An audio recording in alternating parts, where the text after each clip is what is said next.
And the scale confirms this. A good balanced trait is between 20 and 50.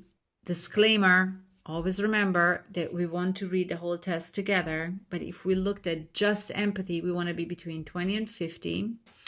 And that's harmonious. Anything lower than that, the person tends to show a little bit of coldness, detachment, especially with people they don't know, they don't have a relationship with. So there's a bit of mistrust, etc. Whereas people with high empathy, so 60 and above, they are so connected that they tend to be hesitant when it comes to themselves. They just put everybody's will, everybody's preferences, everybody's wishes in front of their own. And this, of course, you can see how it is tremendously dangerous, especially for a business owner or a business partner or a team leader, okay? Because they need to have empathy, yes, but they also need to have determination and centrality and self-motivation and vision. So they also need to have themselves. Once they have themselves, they can then connect to others. But if I'm super connected to everybody and I'm not connected to myself, that gets very dangerous very quickly. Here is a little syndrome, okay, which is called hidden hostility. We will look at syndromes in Module 2, and we will have loads of Q&As on syndromes because they're the trickiest part to see. So when you have high empathy, so you see like the test will show you like a triangle, like I have shown you on the side.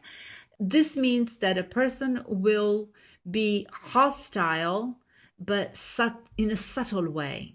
That's why we call it hidden hostility syndrome. So the person has strong disagreements and conflicts that they do not communicate directly to the person concerned. So rather than addressing the matter, they criticize the person or the object of the disagreement with other people, putting them in a bad light and creating new disagreements out of thin air. They create a lot of trouble, people that have hidden hostility syndrome, because they will not come to you to tell you that they have a problem with you, but they will talk about you as a problem to everybody else.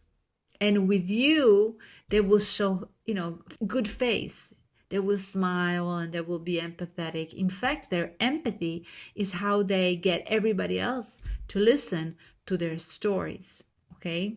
So the object of their disagreement will find themselves surrounded by people against without really understanding why it is all happening. I'm sure you've seen this in companies all the time. I see this in companies all the time. We want to work on a low trait. So someone who is detached, a little bit insensitive, a little bit rough, a little bit uninterested and unemotional. Okay, we want to help them to take more interest in others, to be attentive to their needs. So observe, listen. They want to create space for someone to tell them their problems because they will tend to be focused on their own without paying attention to other people's. In my experience, people with a low empathy trait, people that have suffered quite a bit and they've had to shield themselves from further suffering or disappointments or treason or betrayal. Okay. So one way that I work with my clients sometimes is to show themselves more empathy, to really show themselves love, because normally they are harsh with other people because they are harsh with themselves. Usually that's how it works. To train them with other people, I invite them to ask open-ended questions to understand feelings. So unlike the questions that we asked when we were examining the understanding trait, here we want to ask questions like, how do you feel? Why do you feel that? How long have you felt like this? So questions that keep the conversation tuned into feelings, which are hard for people with low empathy to talk about. It's really tough for them, okay? Listen more, talk less, don't give advice. unless they're asked. People with low empathy tend to be people that maybe are very resolute and very solution focused and very goal oriented sometimes. And they will just say, well, just do this, fix that. What? There's no need to cry. There's no need to worry. So it's a very masculine approach. Sometimes it's necessary. Sometimes it's not. And if you have a good level of empathy, you will be able to discern when you need to be a little bit more firm and when you need to be a little bit more still and open and welcoming. So we need to guide our people with low empathy to learn these nuances, okay, because they're not going to be easy for them. Some tips to work with low empathy people. These are some exercises that I use. I offer them to you as always. 5 minutes a day listening carefully to someone around you. Could be anybody, a neighbor, a family member, a kid, or a partner, or a team member, whoever. And during this time, guide them to focus on what the other person is saying and to avoid thinking about how to respond or getting distracted. So get them to pay attention to body language of their person that they're speaking with, of their facial expressions, of their tone of voice, and teach them that these are all cues that you can connect with to develop a little bit of empathy, okay? You can also propose to them to choose someone they know, and for a few minutes a day, try to imagine a typical day from their perspective. So their challenges, their ambitions, their concerns. I have often found that business owners who might have somewhat of a financial freedom, they don't really empathetically appreciate what it is like to get towards the end of the month and not know if you have enough money to cover for all the expenses of the family.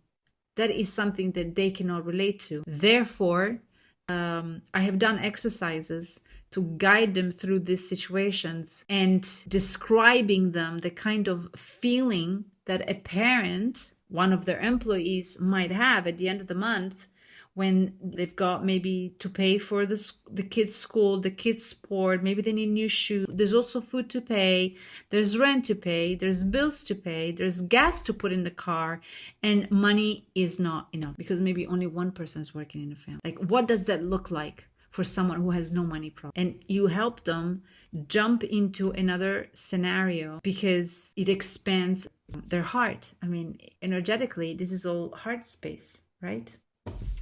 A very simple exercises that I have done with many clients is to also pay compliments. People with low understanding, low empathy will tend to be very uneasy at paying compliments. It would be very embarrassing for them. I mean, imagine going up to someone and saying, wow, this dress looks really amazing on you. Good choice. Excellent. Or perhaps, wow, excellent presentation. I so enjoyed it. That's a compliment, right?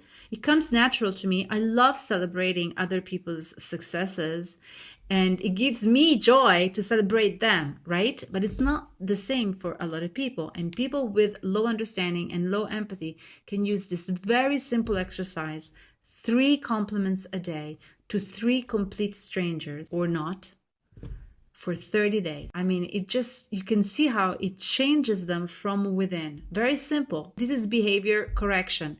You work on something they don't have emotionally. You introduce a behavior that forces them to start opening up that space and see what happens. Magic. See you in the next lesson. And we are coming to the end of our main traits with extroversion. Then we will dive into sub-traits and then compulsions and syndromes. So much to do.